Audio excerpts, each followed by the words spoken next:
Raging Bull, directed by Martin Scorsese and edited by Thelma Schoonmaker, is a movie that follows Jake La Motta, a real-life boxer. La Motta was a notoriously angry and infamous boxer who was known for his ability to take massive amounts of hits and come back even harder afterwards. As his temper allows him to fight back, it also destroys his life outside of the ring. The movie watches La Motta destroy all of his relationships and his own happiness.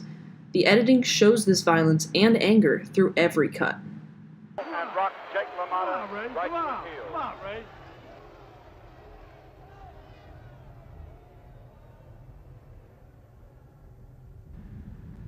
Scorsese uses this moment of silence often in his films to really make a scene more intense, and it shows really strongly in his editing. These quiet and intimate moments are used throughout Raging Bull as a transition into fights.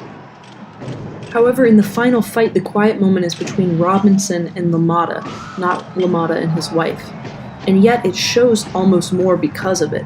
It shows that it's not just a loss in the ring for La Motta, it's a loss in his personal relationships. It's him giving up for a moment. The quiet moment doesn't last, however. Robinson comes in with a flurry of hits, and it's the most disorienting fight of the entire movie. You can't tell what's going on, and you feel that this is really a beating for La Motta, unlike any other.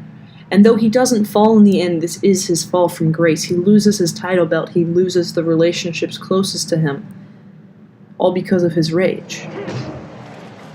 One of the only colored parts of the film is a home video-styled montage that shows that La Motta could be happy. He has supportive relationships, he has a good life, but his rage gets in the way.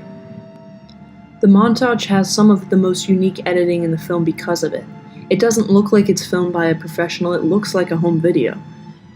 And it's the only colored part of the film. The rest of the film is all in black and white, and so it really stands out as what his life could have been. Unfortunately, it doesn't end up that way.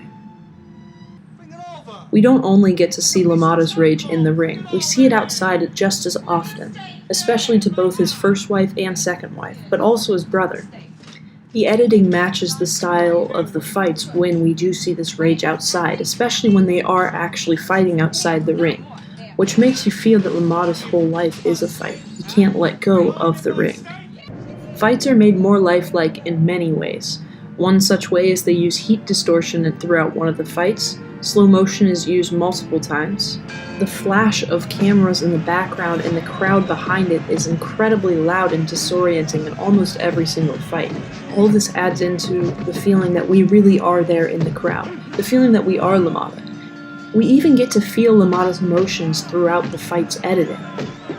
The fight that La Motta throws has a completely different feel than the fight that he has with Robinson at the end of the movie.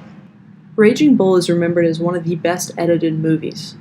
It makes sense when you look at how emotions are used and how deliberate every single cut was. When I say that, I mean Jake wouldn't want to quit.